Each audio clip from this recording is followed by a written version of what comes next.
ప్రేక్షకులకి ఆ లలితాంబిక అమ్మవారి యొక్క అనుగ్రహం పరిపూర్ణంగా కలగాలని మనస్ఫూర్తిగా కోరుకుంటూ మనం ఈరోజు కాందాయ ఫలము ఈ యొక్క మొదటి 4 నెలలు మనం ఆల్రెడీ చెప్పుకున్నాము ఉగాది సమయంలో. ఇప్పుడు మరలా మనకి ఆగస్టు 9 నుంచి డిసెంబర్ 9 వరకు ఉండేటువంటి 4 నెలలు నక్షత్ర వారీగా ఒక రాశిలో 3 నక్షత్రాలు ఉంటాయి. వారికి ఏ రకంగా ఫలితాలు ఉన్నాయి మరియు ఆ యొక్క ఫలితాలని అధిగమించడానికి, అంటే ఒక్కోసారి మనకి ఇబ్బంది పెట్టే ఫలితాలు ఉంటాయి, ఒక్కోసారి లాభంగా ఉంటుంది, ఒక్కోసారి సమంగా ఉంటుంది. ఆ రకంగా ఆ యొక్క ఫలితాన్ని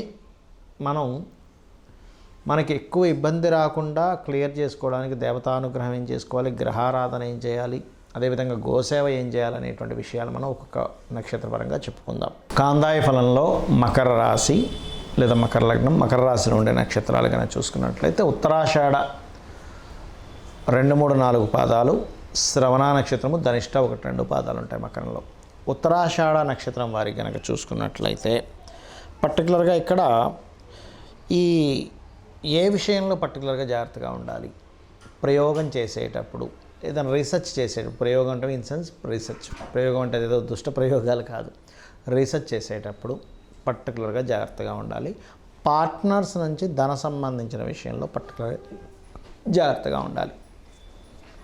ఎందుకంటే ఇవి ఏవైతే రీసెర్చ్ చేస్తుంటామో ఈ రీసెర్చ్లో ఫలితము ఎంతో కష్టపడితే కానీ లేకపోతే శూన్యఫలం వస్తుందని చెప్తుంది ఉత్తరాషాఢ నక్షత్రం వారికి. మరి అదేవిధంగా తర్వాత ఉన్నటువంటి నక్షత్రాలు కానీ చూసుకున్నట్లయితే శ్రవణం ధనిష్టకి ఏం చెప్తుంది, శ్రవణ నక్షత్రం వారికి మాత్రం మరి ఇదే రాశిలో పుట్టిన శ్రవణ నక్షత్రం వారికి పార్ట్నర్స్ మూలంగా లాభం వస్తుందని చెప్తుంది. లేదా సామాజికంగా యూట్యూబ్ మేకింగ్ చేసేటువంటి వారు కావచ్చు, యూట్యూబ్లో వీడియోస్ చేసేటువంటి వారికి కావచ్చు, కళా సంబంధించిన రంగాల్లో ఉండేటువంటి వారికి కావచ్చు, ఫుడ్ రిలేటెడ్ సంబంధించిన అటువంటి బిజినెస్లు చేసేటువంటి వారికి కావచ్చు, అటువంటి వారికి కొంతవరకు ఊరట లభిస్తుంది, స్వల్ప ధనలాభం ఉంది. మరి ధనిష్ట 1, 2 పాదాలు ఉంటాయి ఇదే మకర రాశిలో. వారి పరిస్థితి ఏమిటి, కాందాయ ఫలం ఏం చెప్తుంది, ఇంటర్వ్యూస్లో సెలెక్ట్ అవ్వడం అనేది 3, 4 పాదాలకి ఇస్తే ఇక్కడ ధనిష్ట 1, 2 పాదాల వారికి మాత్రం భూమి మూలంగా ధన యోగం ఇస్తుంది. అంటే ఒక ల్యాండ్ కొన్నామండి తక్కువ రేటుకి, మళ్ళీ దాన్ని అమ్మేం డబ్బులు వచ్చాయి. లేదా ఒక వ్యక్తి ఇంకో వ్యక్తికి అమ్ముతున్నప్పుడు మధ్యవర్తిత్వం చేస్తూ ఉంటారు, మీడియేటింగ్. అలాగా ఒక రియల్ ఎస్టేట్ కంపెనీ పెట్టుకుని మీడియేటింగ్ చేసే వాళ్ళకి కొంతవరకు ఇది ధనలాభాన్ని ఇస్తుంది. ఎటువంటి విషయాల్లో, ఈ మీడియేటింగ్ చేసేటువంటి వాటి మూలంగా అది కూడా సమంగా ఇస్తుంది, మరి ఎక్కువగా తక్కువగా ఆ రకంగా ఉంది. మరి ఈ మకరం వారికి ఏ విషయాల్లో అందరూ కూడా జాగ్రత్తగా ఉండాలి, ఈ 3 నక్షత్రాల వారు కూడా అని చూసుకున్నట్లయితే మకరం వారికి 2లో ఉండే శని వక్రించాడు. అంటే ఏంటి, శని తన రాశిలోకి వస్తున్నాడు. కొంచెం వర్క్స్ స్లో అవుతూ ఉంటాయి, ఓపికగా చేసుకుంటూ వెళ్ళాలి. 3లో రాహు ఉండడం అనేటువంటిది పరాక్రమంగా చేసే పనులు, ధైర్య సాహసాలతో చేసే పనుల వల్ల లాభాలు ఉంటాయి. కాకపోతే భాగ్యస్థానంలో ఎప్పుడైతే కేతువు యొక్క సంచారం జరుగుతుందో ఇది కొంతవరకు మీరు ఏదైతే చూడండి మనకి పెద్ద మొత్తంలో ధనాన్ని వెచ్చించే విషయం కావచ్చు, బ్యాంక్ ట్రాన్సాక్షన్స్ విషయంలో కావచ్చు, కొద్దిపాటి జాగ్రత్త వహించాలి అనేటువంటి చూపిస్తుంది. బట్ ఓవరాల్గా కనుక చూసుకుంటే వ్యాపార లాభాలు బలంగా ఉన్నాయి మకర రాశి వారికి. ఈ కాందాయ ఫలాలు కానివ్వండి, రాశి ఫలాలు కానివ్వండి, మాస ఫలాలు కానివ్వండి, వార ఫలితాలు ఏవైనా కానీ ఒకటే గుర్తుపెట్టుకోండి, వీటన్నిటికంటే అతి ముఖ్యంగా మీరు చూసుకోవాల్సినటువంటిది మీ జన్మజాతక ఫలితం. ఎందుకంటే మనము పూర్వజన్మల్లో ఏదైతే కర్మని చేశామో ఆ కర్మ యొక్క ఫలితం ఈ జన్మలో మనం పొందుతూ ఉంటాము.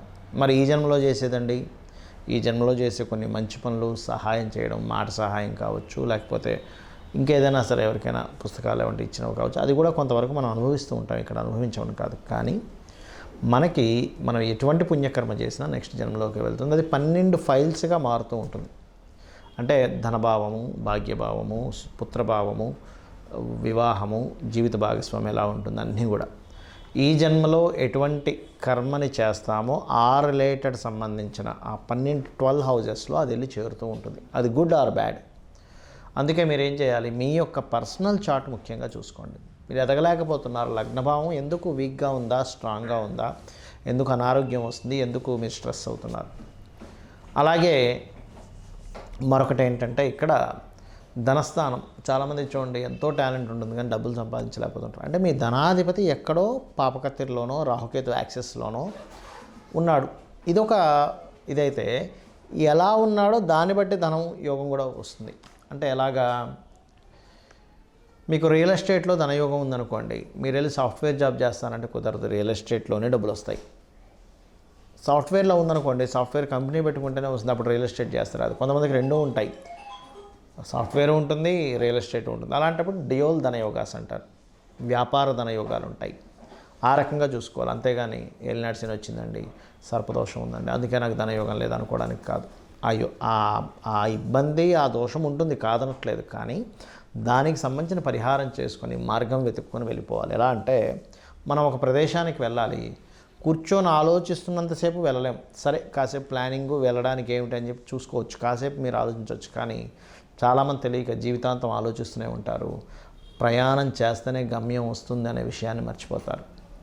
అదేవిధంగా మీ ప్రయత్నాలు సక్సెస్ అవ్వాలంటే మీ 3rd హౌస్ నుంచి మీ 4th హౌస్, అంటే మీరు ఏ డైరెక్షన్స్ గృహాల్లో, అది రెంటల్ అయినా ఓన్ హౌస్ అయినా, మీ పేరులో ఉండే వర్గుని బట్టి అది కూడా కొంతవరకు మీకు సపోర్ట్ చేస్తుంది మీ జాతకానికి. అదేవిధంగా సంతాన అభివృద్ధికి ఏం చేయాలి, అసలు వివాహం ఏ సమయంలో అవుతుంది, ఏ సమయం మీకు సరైన సమయం వివాహానికి, ఏ సమయం సరైన సమయం కాదు. అదేవిధంగా ఉద్యోగ సంబంధించిన విషయాలు కానివ్వండి, వ్యాపార సంబంధించినటువంటి విషయములు కానివ్వండి, మీ యొక్క పర్సనల్ చార్ట్లోనే ఉంటాయి, గుర్తుపెట్టుకోండి. అంటే ఏ వ్యాపారం చేయాలి, ఏ వ్యాపారం ద్వారా డబ్బులు వస్తాయి, ఏ ఉద్యోగం, అంటే ఉద్యోగం చాలామంది చిన్నపిల్లల జాతకాలు చిన్నప్పుడు మొట్టమొదటిగా చూసుకోవాల్సింది కేవలం ఎడ్యుకేషన్, అంటే ఎడ్యుకేషన్ హౌస్ మాత్రమే చూస్తారు. అలా కాదు, మీరు వృత్తి సంబంధించినటువంటిది ఏది ఉంది, ధన సంబంధించింది ఏది ఉంది కూడా పరిశీలన చేసుకోవాలి. ధనము, వృత్తి, ఇప్పుడు చూడండి ఎవరు టైంపాస్కి చేయరుగా, ఎడ్యుకేషన్ కూడా ఇవాళ రేపు ప్రొఫెషనల్గా ఆ యొక్క ప్రొఫెషన్ తీసుకోవడానికి చేస్తారు. ఆ ప్రొఫెషన్ తీసుకోవడానికి చేస్తున్నాము అన్నప్పుడు మరి దానికి సంబంధించినటువంటిది మనం చేయాలి. అలాంటప్పుడు ముఖ్యంగా ఏంటంటే, మీరు ఒకటే గుర్తుపెట్టుకోండి, మీ యొక్క జన్మజాతకంలో ధనాన్ని, ప్రొఫెషన్ని ఏ గ్రహం ఇస్తుందో దానికి ఫస్ట్ ప్రయారిటీ ఇవ్వండి. విద్య అనేటువంటిది అది ప్రొఫెషన్గా మారాలని రూల్ లేదు, క్యాజువల్గా నేర్చుకోవచ్చు, దాంట్లో టాలెంట్ పొందొచ్చు, ఆ యొక్క విద్య మీకు రావచ్చు. మనం నేర్చుకున్న ప్రతిదీ ప్రొఫెషన్గా మారాలని లేదు, గుర్తుపెట్టుకోండి. కానీ ప్రొఫెషన్గా మారాలనుకున్నప్పుడు మాత్రం ప్రొఫెషనల్గా ఇచ్చే గ్రహాలు ఏమిటో వాటిని పట్టుకోవాలి. అలాగే లైఫ్లో ఆకస్మిక సంఘటనలు, టర్నింగ్ పాయింట్స్ అంటారు, ఆ యొక్క టర్నింగ్ పాయింట్స్ కానీ ఆకస్మిక సంఘటనలు కానీ ఇవన్నీ కూడా ఏంటంటే మీ యొక్క జన్మజాతకంలో ఎప్పుడు ఎక్కడున్నాయనేటువంటిది చాలా స్పష్టంగా తెలుస్తూ ఉంటుంది. ఇక మీరు ఇవన్నీ నాకు తెలియవు, శరణాగతి అంటారు, అంటే నాకు ఇవేమీ తెలియవు, ఈ దుఃఖము, బాధ బాగా కలిసి రావడం, కలిసి రాకపోవడం ఇవన్నీ నాకు తెలియదు, నువ్వు ఉన్నావు అమ్మ, నీ యొక్క అనుగ్రహం ఇదంతా కూడా అని అనుకుంటూ వెళ్ళిపోతూ ఉంటే దానంత గొప్పది మరొకట్లేదు. అంటే మన జన్మజాతకంలో ఎలా ఉన్నా కూడా మనం భగవంతుని ఆరాధిస్తూ భగవత్ నామస్మరణ చేసుకుంటూ మన పని మనం ధర్మంగా చేసుకుంటూ వెళ్తూ ఉంటే అమ్మవారే తను చూసుకుంటూ ఉంటుంది, సొంత తల్లి బిడ్డను చూసుకున్నట్టుగా.